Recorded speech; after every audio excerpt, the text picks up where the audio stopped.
Jesús había reclutado el primer equipo de 12 seguidores, de 12 discípulos, de 12 alumnos.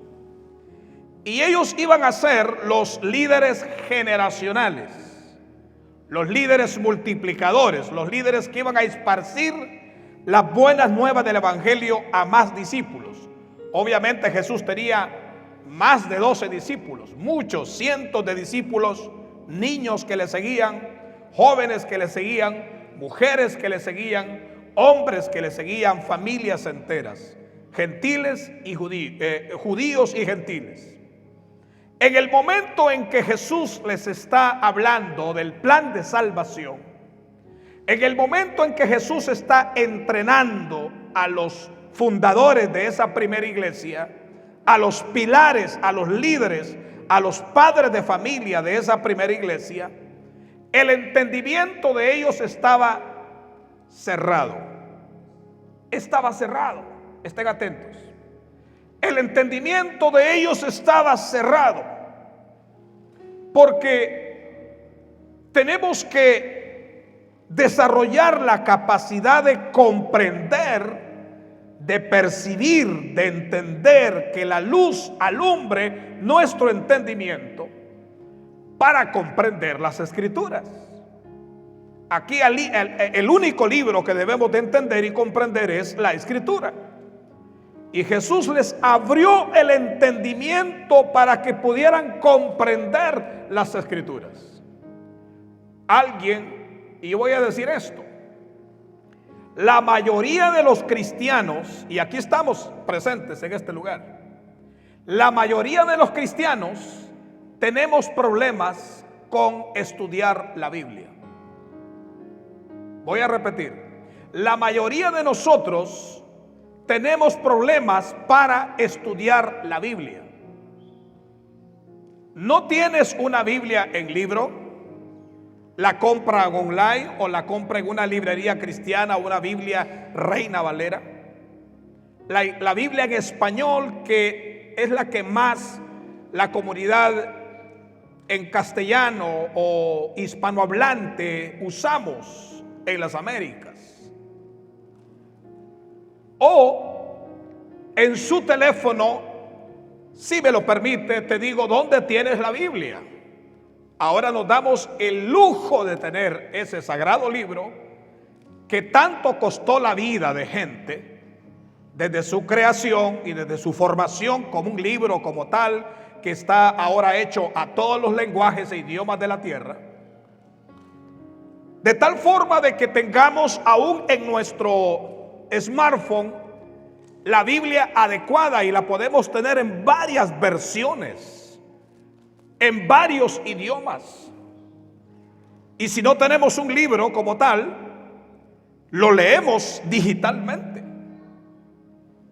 Entonces, la mayoría de los cristianos tiene problemas para leer la Biblia, y mucho menos para leer otro libro educativo, formativo. Especialmente los latinos no estudiamos, no leemos. Y así sucesivamente. Tenemos problemas en las enseñanzas, en la formación, en la educación, en la lectura, en el estudio, en las academias, porque no tenemos la disciplina de leer.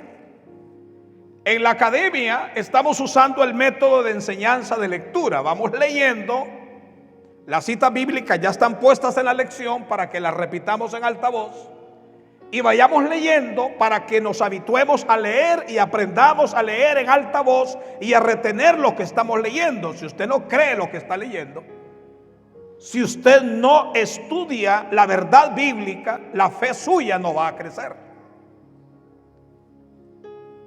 Porque es por el oír que viene la fe.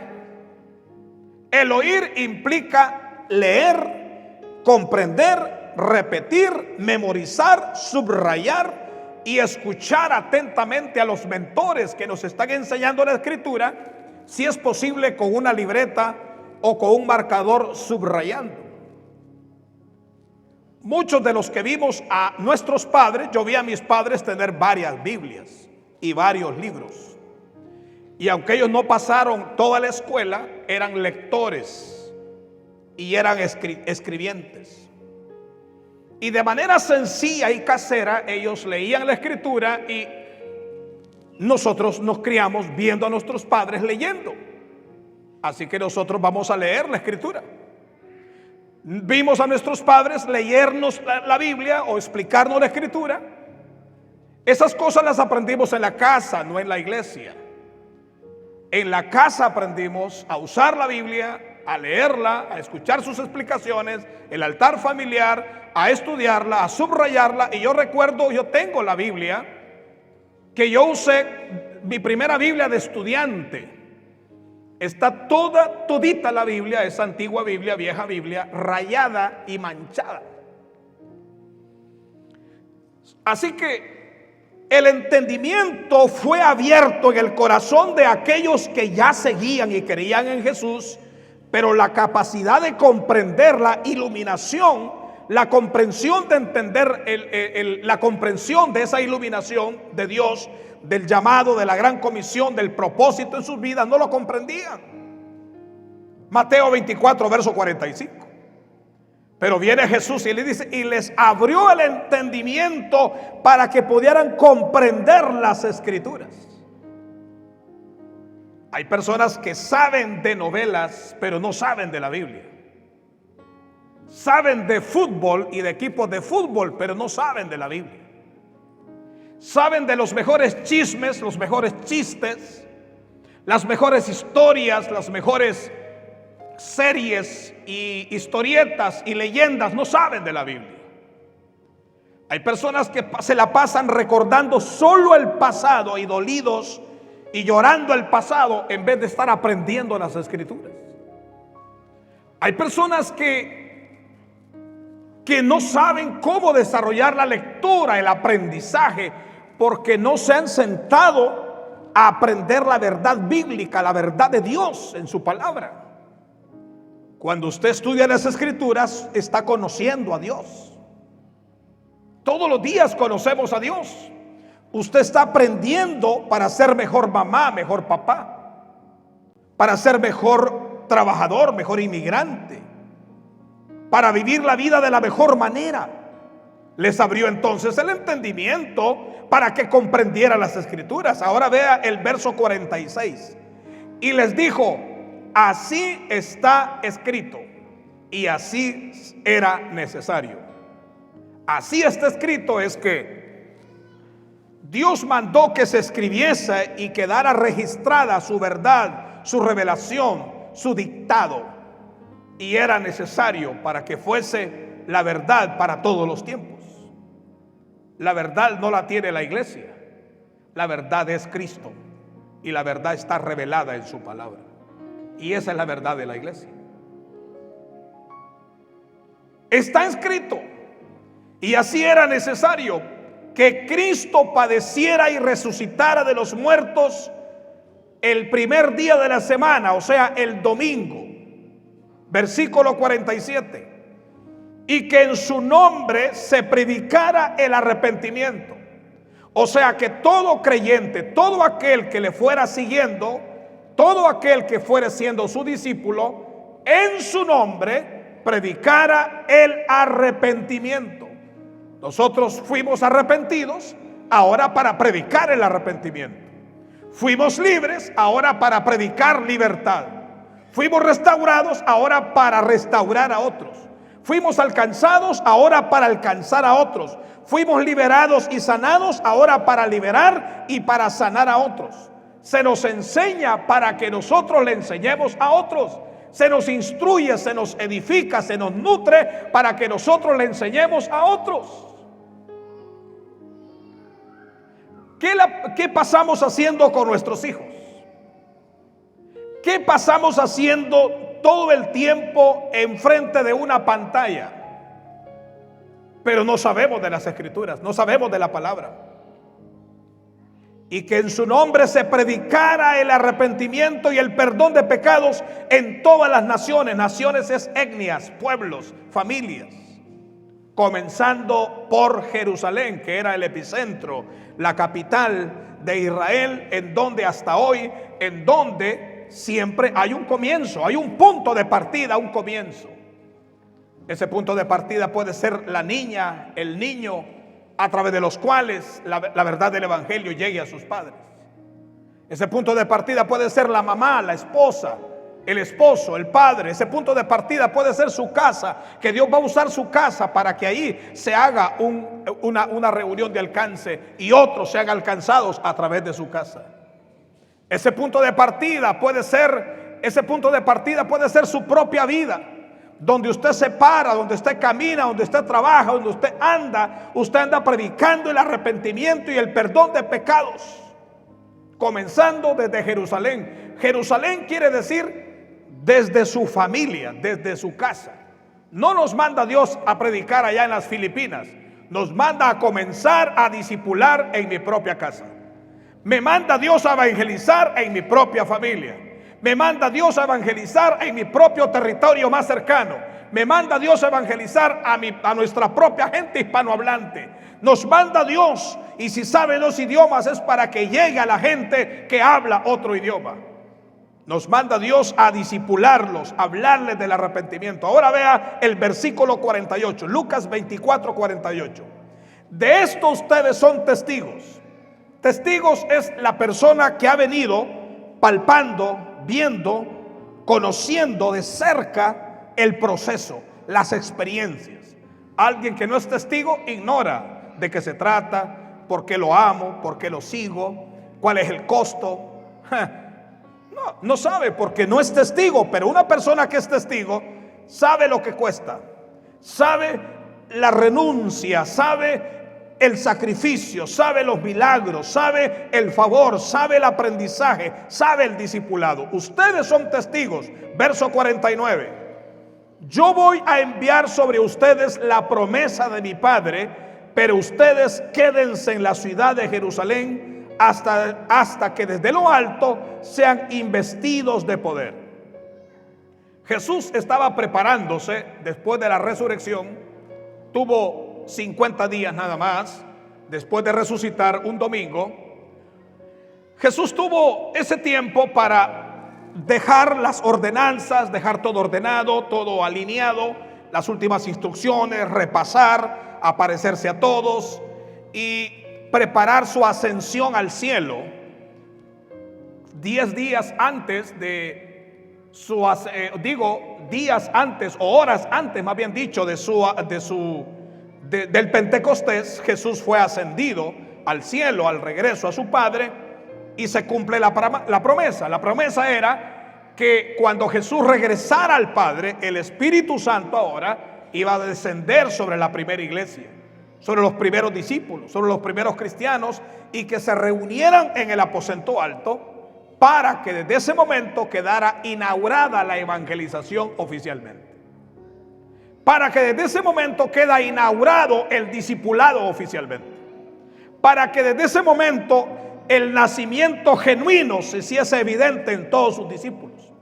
Para que desde ese momento todos los creyentes reunidos ahí, la Biblia habla de 120, fuesen llenos o bautizados con el Espíritu Santo de poder. Era fundamental que esos cristianos fuesen bautizados con el Espíritu Santo, que recibieran la autoridad, el power del Espíritu Santo, fuesen llenos completamente, y que con ese poder, con ese denuedo, con esa unción, con esa investidura, explotara el avivamiento más grande y el primero en evangelización, en discipulado y en la expansión de las buenas nuevas. Ya lo había experimentado Juan el Bautista, el primo de Jesús, porque eran contemporáneos. Juan el Bautista había provocado el primer avivamiento porque fue el primero que empezó a bautizar en agua. Fue el primero que empezó a hablar del arrepentimiento, que vengan a Cristo. Fue el primero que comenzó a preparar el camino para el ministerio público, para el escenario de Jesús. Fue el primero que comenzó a predicar las buenas nuevas y hablar del arrepentimiento y a preparar y a dejar listo el camino para que una vez menguara el apóstol o el evangelista o el profeta Juan el Bautista, apareciera Jesús en escena en una segunda etapa. Y ahora desaparece Jesús, por así decirlo, en su imagen terrenal al cielo, pero Él es omnipresente, Él es Dios. Viene el Espíritu Santo, aparece para otra ola, para otro avivamiento narrado en todo el libro de los Hechos de la iglesia primitiva. De tal forma que el Espíritu Santo se derramó desde Jerusalén y comenzaron los derramamientos de la evangelización, de la restauración, de la libertad, de la toma de ciudades, evangelismo en las calles, evangelismo en las casas, etcétera, y se comenzara a proliferar el evangelio que hoy creemos y predicamos, que hoy enseñamos. Más de 2000 años después, no ha cambiado el evangelio. No es el evangelio que se inventó una iglesia o una secta. Es el evangelio de la Biblia del Señor Jesucristo. Son las buenas nuevas. En el versículo número 50, estoy en Lucas 24, versículo 50, dice: luego los llevó de allí a Betania y levantando sus manos los bendijo. Dígalo conmigo, los bendijo. Verso 51. Pero sucedió que mientras los bendecía, ojo, mientras Jesús los bendecía, se apartó de ellos y fue llevado a las alturas al cielo. Eso se llama la ascensión. 50 días después de la resurrección. Versículo 52. Ellos lo adoraron. ¿Qué hicieron los discípulos? Lo adoraron y después volvieron muy felices a Jerusalén, que era el epicentro. Y el versículo 53 dice: y siempre estaban en el templo alabando y bendiciendo a Dios. Amén. Ahora veamos libro de Marcos, capítulo 1. Marcos. Esto es Marcos capítulo 1, versículo 14 al verso 15. Marcos 1, versículo 14 al 15. Vamos, iglesia. Después de que Juan fue encarcelado, Juan el Bautista fue encarcelado, Jesús fue a Galilea, fue el primer mártir. Juan el Bautista, Jesús en vida, desarrollando su ministerio. Juan el Bautista fue asesinado. Pero viene Jesús y fue a Galilea para proclamar el evangelio del reino de Dios. Levante su mano derecha, dígalo: para proclamar el evangelio del reino de Dios. ¿Qué es lo que creemos y predicamos nosotros? Dígalo: el evangelio del reino de Dios. Otra vez todos: el evangelio del reino de Dios. No religión, no secta, no otra cosa, sino dígalo: el evangelio del reino de Dios. El reino de Dios es su iglesia en esta tierra. El evangelio son las buenas nuevas. Y dice: predicando el evangelio del reino de Dios. Es el trabajo que iban a hacer todos sus discípulos, todos sus seguidores, y la iglesia se va a encargar de predicar el evangelio del reino de Dios. Verso 15. Marcos 1:15 dice: decía, el tiempo se ha cumplido. No estaba hablando del arrepentimiento ni de la segunda venida. Estaba hablando de que la profecía de la primera venida de Cristo a la tierra se había cumplido. Estaba hablando de que había venido el Cordero de Dios que iba a ser muerto allí en Jerusalén por la raza humana. Está diciendo que Jesús está cumpliéndose el tiempo en que la luz iba a venir a esparcirse entre las tinieblas. Era el cumplimiento de las buenas nuevas del nuevo pacto que se abría y de la gracia de Dios que venía a la humanidad. Entonces dice: el tiempo se ha cumplido y el reino de Dios se ha acercado. Arrepiéntanse y crean en el evangelio. La palabra arrepentimiento es cambiar de mentalidad. La palabra de arrepentimiento es decisión de confesar mis pecados. La palabra arrepentimiento es determinación de dejar mi vida pecaminosa, errada y torcida. La palabra arrepentimiento es ser de Dios para ser cambiado, para ser transformado. La palabra arrepentimiento es dar una vuelta completa, dándole la espalda al pecado, a la esclavitud, y adquiriendo la libertad y el perdón en Cristo Jesús. Claro, hay un primer arrepentimiento para salvarse, para ser perdonado, para venir a Cristo. Hay un primer arrepentimiento cuando vamos a reconciliarnos con Dios, si anduvo apartado de Dios. Pero todos los días nos arrepentimos. Ese es otro arrepentimiento. Porque cada día fallamos y tenemos que pedir perdón. Y aquí dice: arrepiéntanse y crean en el Evangelio. Creer en el Evangelio era recibir la iluminación, la revelación de su palabra, de las buenas nuevas, sus mandamientos y sus bendiciones. Era una noticia nueva, era algo nuevo. Y crean en el Evangelio. Eso es lo que predicamos y enseñamos en Champion Kids.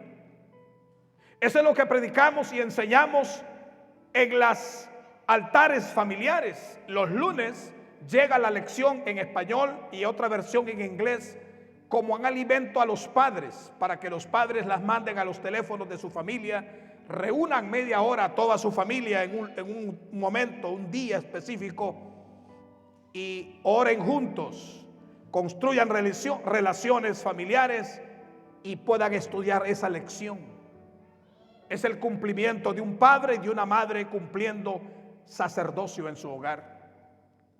Eso es lo que enseñamos en las academias. Eso es lo que enseñamos como iglesia, el evangelio de arrepentimiento, y crean en él. Ahora vámonos más adelante, San Juan capítulo 1, versos 6 al 8. San Juan capítulo 1, verso 6 al verso 8, por favor. ¿Qué dice San Juan 1, 6? Hubo un hombre enviado de Dios, el cual se llamaba Juan, refiriéndose a Juan el Bautista. Verso 7. Este vino, San Juan 1:7, este vino por testimonio, o sea, para dar testimonio o para predicar o para representar con el mensaje el testimonio de la luz. O sea, en una ciudad oscura, en una familia oscura, en una vida oscura, en un matrimonio oscuro, viene ahora la luz, a fin de que todos creyesen en la luz, en Cristo, del cual hablaba Juan. Era un portavoz, un representante visible. Verso 8, la iglesia es la representación visible de Cristo. De hecho es la novia, está desposada con Cristo la iglesia. Verso 8, él no era la luz, es decir, Juan no era la luz, sino que reflejaba la luz que era Cristo realmente, sino que vino para dar testimonio, es decir, para ser ejemplo, para irradiar, para resplandecer y esparcir la luz que es Cristo. Versículo 9, la palabra, oiga bien, la palabra, no puede haber evangelio sin palabra. El evangelio es una enseñanza, es una palabra que debe de ser revelada, inspirada, instruida, enseñada, aprendida, comida y nutrida, para que podamos crecer como personas y familia e iglesia y nación.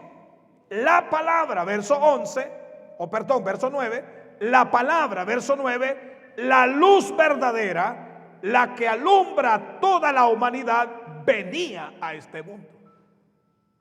O sea, Juan el Bautista anunciaba de un Cristo que venía, el cual era la palabra y era la luz que venía al mundo. Verso 11, San Juan 1:11. La palabra vino a lo suyo. A lo suyo quiere decir que el evangelio, a la primera masa poblacional que vino, fue a los judíos.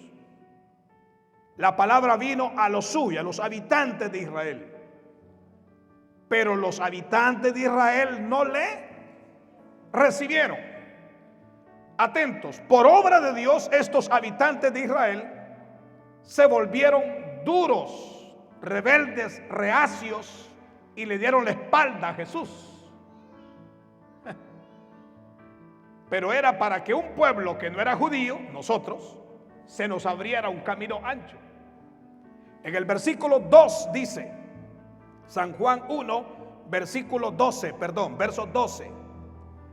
Pero a todos los que le recibieron la palabra, o sea, a todos es a toda la gente, fuera de los judíos, los que recibieron la palabra, a los que creen en su nombre, a los que creen en su nombre, les dio poder, potestad, autoridad, power, poder de ser hechos hijos de Dios. Todos aquellos que creyeran, que se arrepintieran, que abrazaran el evangelio, que se discipularan, todos aquellos que nacieran de nuevo, les da y les seguirá dando poder para ser hechos hijos de Dios. Se hacen hijos de Dios. O sea, nosotros no somos hijos de Dios porque nacimos en un hogar cristiano. Nosotros no somos hijos de Dios porque nacimos entre padres seguidores de una religión o porque hayamos nacido en una iglesia. Nosotros no somos cristianos porque somos buenas personas y tengamos moral o ética. Nosotros somos cristianos no por voluntad de nosotros o esfuerzo de nosotros. Nosotros nacemos de nuevo, nos hacemos hijos de Dios por obra de la palabra y del Espíritu Santo. Por obra de la palabra y del Espíritu Santo, porque Él tuvo misericordia de nosotros. Él permitió que oyésemos la palabra. Él permitió que entendiésemos la palabra. Él permitió que tú creyeras, que tú sintieras el deseo. Él permitió que te vieras en la grave necesidad de necesitar de Dios. Él permitió que tu vida no valiera nada para que solo así pudiera despertar tu espíritu y tu alma y tu conciencia de una necesidad de que Dios llegara a tu vida. Él permitió por misericordia que te manden un mensaje, que te hagan una visita, que te llamen para que vengas, que te abran un grupo de alcance, que te llamen para que te disipules. Él está permitiendo puentes, vehículos, puertas para que usted entienda el reino de Dios, entienda el evangelio y entienda la palabra. ¿Sabe que hay cristianos ya viejos que se van volviendo duros, talludos, pasivos, lentos, tortugas, duros, se van volviendo inconformes, raros, inútiles, se van volviendo rebeldes, sordos, se cansaron de discipularse, de servir, de aprender, de crecer, el primer amor se les esfumó. ¿Cómo es eso? Entonces Dios dice, reevangelicen a los cristianos para que puedan evangelizar al mundo que no conoce. Entonces Dios dice, rediscipulen a los mismos cristianos y disipulen a los que no han sido discipulados antes o ahora, para que sean ellos los que disipulen a otros y otros a otros y otros a otros, y comiencen con su esposa, con su esposo, con sus hijos, con los que viven en su casa, que comience con ellos y que vayan a otros. Pero a todos los que recibieron la palabra, los que creen en su nombre, les dio poder de ser llamados, hechos hijos de Dios, los cuales no son engendrados por espermas u óvulos de hombre y mujer, sino no por voluntad de carne de un hombre y una mujer. O sea, no vienen por sangre, por voluntad sanguínea, por voluntad de una pareja, sino que viene por voluntad de Dios, por voluntad, por obra, por misericordia de Dios. Versículo 29, estamos en San Juan, capítulo 1, versículo 29, estén atentos.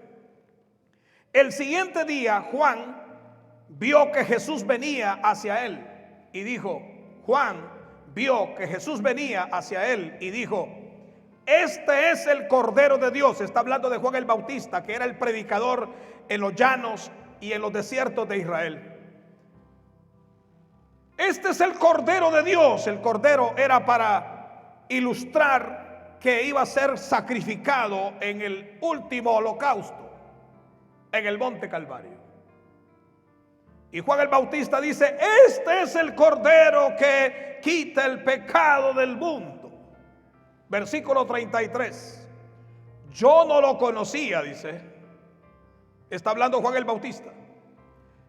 Pero el que me envió a bautizar con agua me dijo: aquel sobre quien veas que el Espíritu Santo aquí desciende, cae, baja y pertenece y que permanece, digo, sobre él, es el que bautiza con Espíritu Santo. Es una obra que empieza y no va a parar hasta que el Señor venga a levantar a la iglesia. Versículo 34. Y yo lo he visto y he dado testimonio de que este es el Hijo de Dios. Versículo 35. Al día siguiente Juan estaba de nuevo allí todos los días. Juan predicaba, era un misionero, era un profeta, bautizaba, hablaba del arrepentimiento, preparando la tierra para el ministerio de Cristo y la iglesia que habría de venir. Así que Juan estaba con 2 de sus discípulos. Juan ya tenía algunos discípulos que después fueron pasados a Jesús. Verso 36. Al ver a Jesús que andaba por allí, dijo: este es el Cordero de Dios.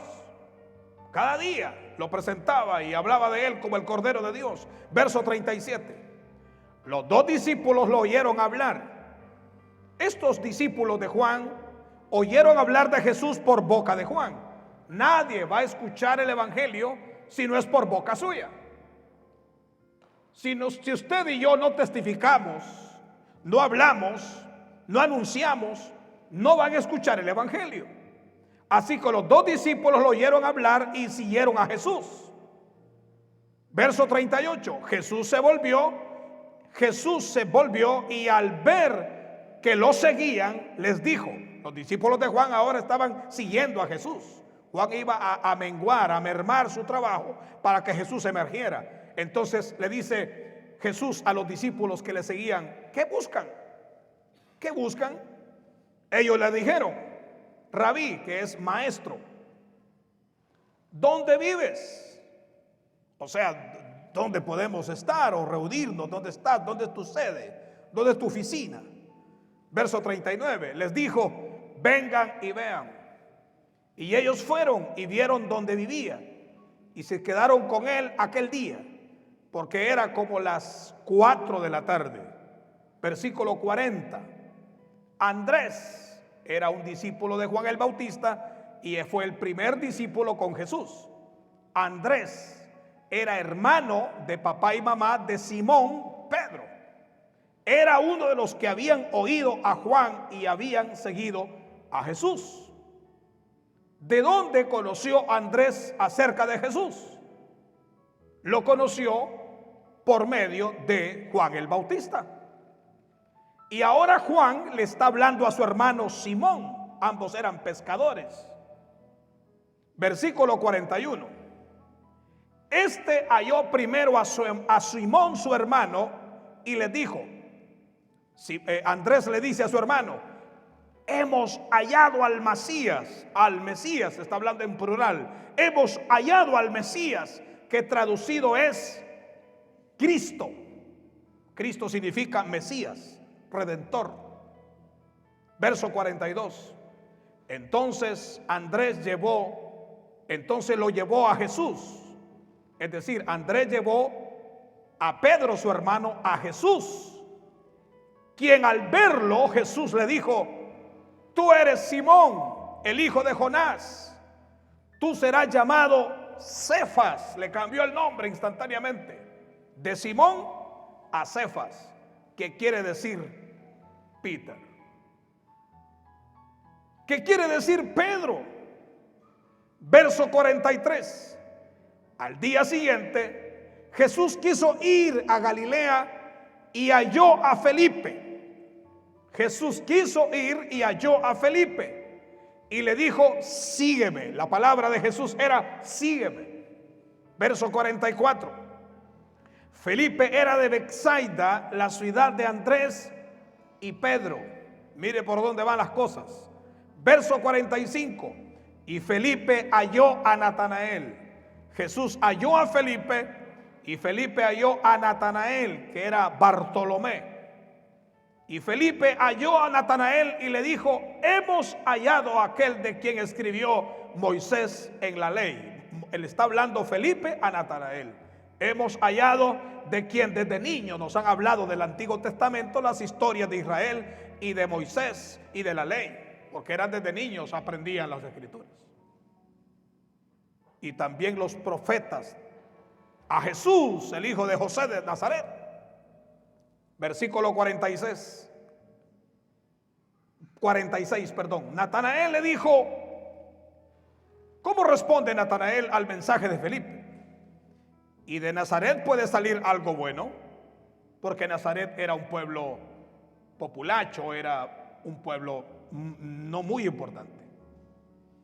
¿Y de Nazaret puede salir algo bueno? Y le dijo Felipe: ven y ve. Verso 47. Cuando Jesús vio que Natanael se le acercaba, dijo de él: aquí tiene a un verdadero israelita. Ahora Jesús viene directamente con Natanael a hacerlo su discípulo y le dice: aquí tiene a un verdadero israelita en quien no hay engaño. Verso 48. Natanael le dijo: ¿y de dónde me conoces? Jesús le respondió: te vi antes de que Felipe te llamara, cuando estabas debajo de la higuera. Una planta muy conocida en Israel. Verso 49.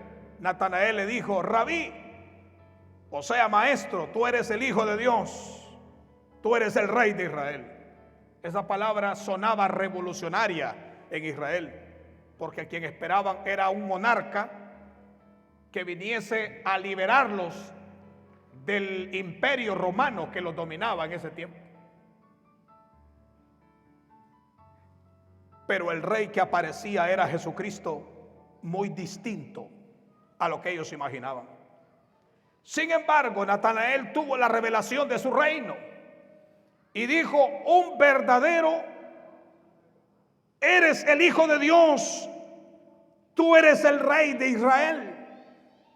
En el versículo 50 Jesús le respondió: ¿crees solo porque te dije que te vi debajo de la higuera? Pues cosas mayores que estas verás. Pregunto: ¿cómo se esparcía el evangelio? Relacionalmente. ¿Cómo se esparcía el evangelio? De tú a tú, personalmente, relacionalmente. ¿Cuál es el primer evangelismo más eficaz que vamos a practicar como iglesia?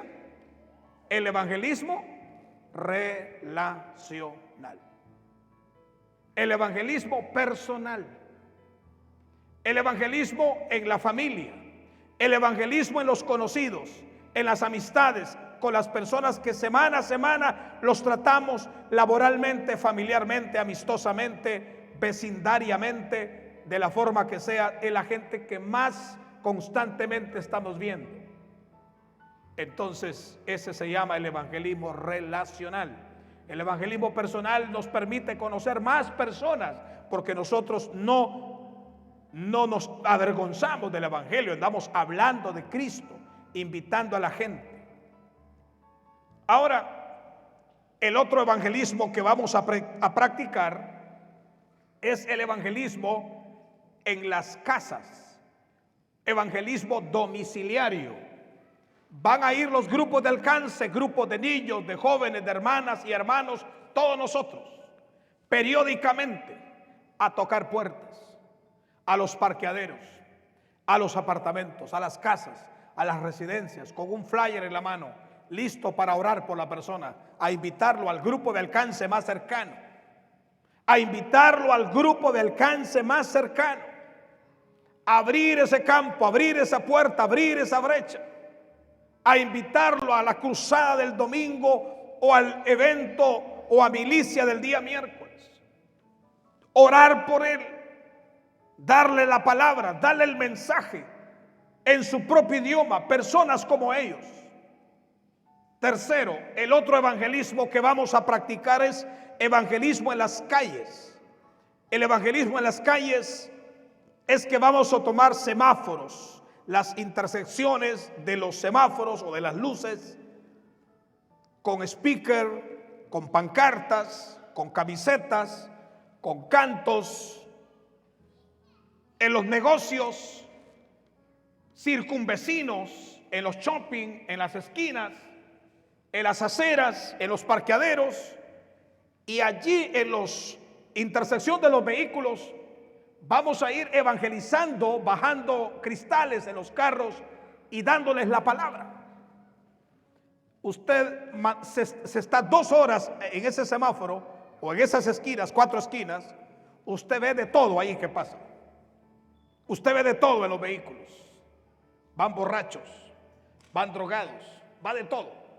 Pero usted, y casi nadie lo hace, pero nosotros vamos a aparecer allí en esa esquina dando el mensaje, dando la palabra. Evangelismo relacional o personal, que es 24/7, porque 24/7 tratamos gente. 2, evangelismo en casas, domiciliario, invitando a la gente al grupo más cercano. 3, evangelismo en los shopping o negocios o intersecciones de semáforos más cercanos del área, donde podemos anunciar el evangelio y hablar de Cristo. Número 3 o número 4, en las reuniones de alcance. En las reuniones de alcance es un evangelismo estratégico, donde las casas de ustedes se abren, su casa se abre. Quizá preparar su casa con una luz adecuada, con algunas sillas, con alguna forma de sentarse, sencillo como sea, y arreglar, limpiar un poco y amarrar la mascota y dar la dirección para que lleguen conocidos y vecinos, y llegue el líder con su asistente, llega un líder para levantar un equipo, para ponerse en oración e intercesión por aquel vecindario, por aquel territorio, y llevar esa reunión a otras casas, de manera que cada día se añadían a la iglesia los que habrían de ser salvos. La casa de los hermanos está siendo usada para predicar la palabra un jueves o un sábado, 1 hora, donde los hermanos dan su testimonio y comparten quizá un café, alguna bebida, algo allí, pero tratamos de llevar amigos, porque por eso se llama reunión de alcance, a través de casas, a través de equipos que se formen en cada territorio. Y para ir cerrando, estaba pensando, ¿por qué los cristianos no evangelizan? Anoten estos puntos: Lastenia, Alfonso, Dani, Alexander. ¿Por qué los cristianos no evangelizan? Es bastantes pocas iglesias y pocos cristianos hoy están evangelizando. Obviamente hay otras formas de evangelismo. Evangelismo a través de medios sociales, evangelismo a través de la telefonía, evangelismo a través de medios, evangelismo a través de eventos como el domingo a las 11 de la mañana. Hay muchas otras formas de evangelismo. Ahora, ¿por qué los cristianos no evangelizan? Número uno, estén atentos. Porque no están seguros de ser salvos y no tienen identidad de hijos de Dios. Primero, no están seguros de ser salvos y no tienen identidad de hijos de Dios. Por eso no evangelizan, porque no tienen convicciones, no tienen seguridad, no tienen convicción, seguridad, no tienen identidad de cristianos. Ellos dicen: voy a tal iglesia, soy creyente, soy cristiano, voy cuando puedo, pero no tiene una identidad de hijo de Dios. Le da pena, se avergüenza. le da pena, se avergüenza. Necesita renovarse, necesita la llenura del Espíritu Santo para que ponga el querer, el hacer y las palabras en su boca y la convicción firme en su espíritu. No se trata de ser antiguo en la fe ni ser bíblico, no. Nunca llegaremos a comprender toda la Escritura. Es inagotable la Biblia, no la podemos comprender toda, no tiene fin. Podemos estar 100 años estudiando academias y no vamos a llegar nunca, ni siquiera más del 50% de la comprensión bíblica. Nunca. Porque es un libro exageradamente eterno, profundo. Sus principios son eternos. Repito, porque no están seguros de ser salvos. ¿Quién de ustedes no está seguro de ser salvo? Entonces no puede hablar de esa salvación porque usted no está seguro de ser salvo. Usted está así,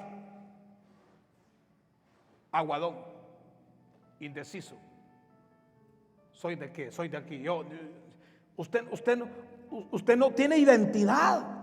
Se siente culpado, se siente engañado, se siente culpado, se siente culposo, se siente herido, se siente derribado, se siente frustrado, se siente con miedos, con temores. No tiene esa seguridad, esa convicción, porque le falta identidad de hijo de Dios, le falta seguridad, le falta convicción de su salvación. Número 2. Le falta conocimiento de la palabra. No necesita ser altamente bíblico, solo necesita conocer la palabra. Se refiere a conocer la Escritura, entender la palabra. Es discípulo de Cristo, ahora está estudiando la palabra, del cual va a hablarle a su esposa, a su esposo, a sus hijos. Démele consejos a este cipote cabezón. Démele consejos a esta cipota rebelde. Viera cómo se ha puesto, compadre. Al primero que vamos a aconsejar es el que tiene que darlos. Usted quiere enderezar la situación, enderécese usted. Venga a los discipulados, venga a las academias, venga a las enseñanzas, aprenda la Escritura.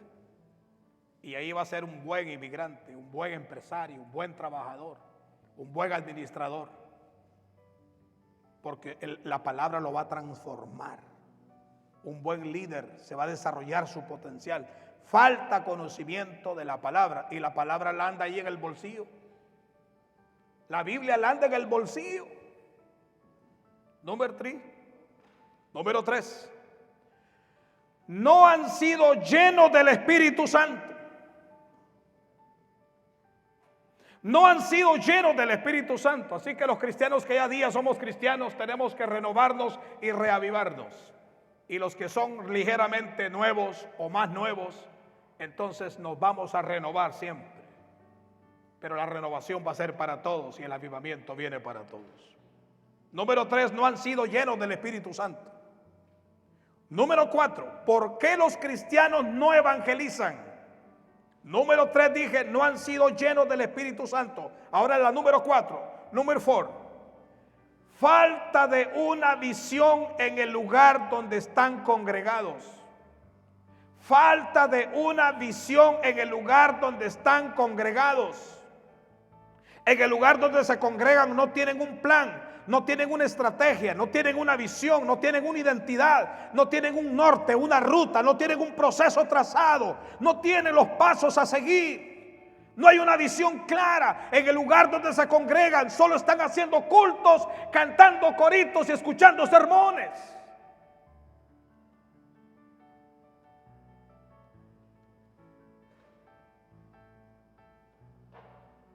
Número 5.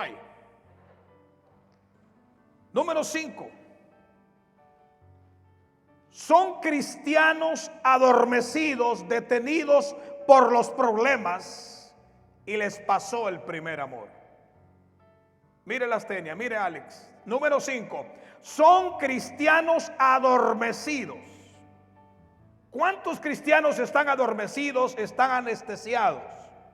Ya los inyectaron de anestesia y andan como medio dormidos.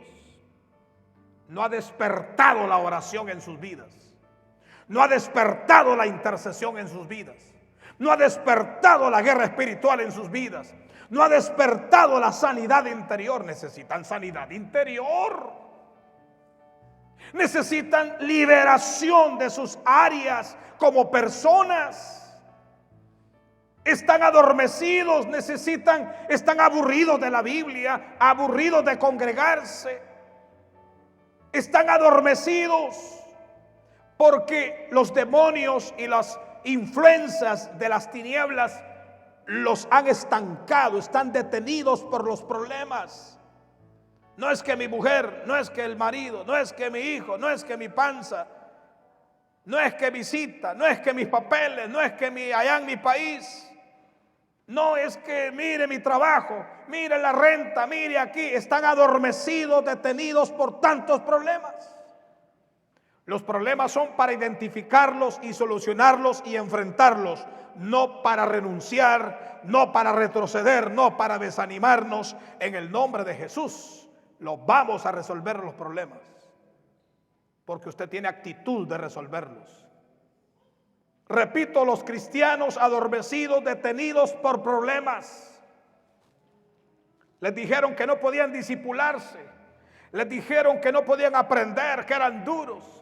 Los maltrataron, les dijeron que esto, que lo otro, y los hicieron sentir excluidos y condenados. Están enredados y detenidos en tantos problemas y por eso están adormecidos y frustrados.